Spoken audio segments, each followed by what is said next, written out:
safe ba pumunta ng Egypt sa panahon ngayon? So masasabi ko ay safe na safe. So ngayon nandito ako sa Luxor, street sa Luxor. So solo ko lang.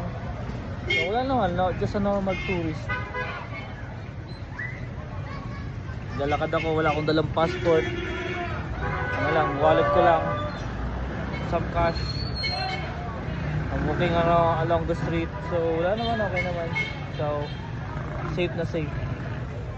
Lalakad along the street alone. So okay naman, wala namang gulo. Hindi naman chaotic. Maganda ang place, maganda ang weather. Way better sa Qatar ngayon na sobrang init. Meron silang park.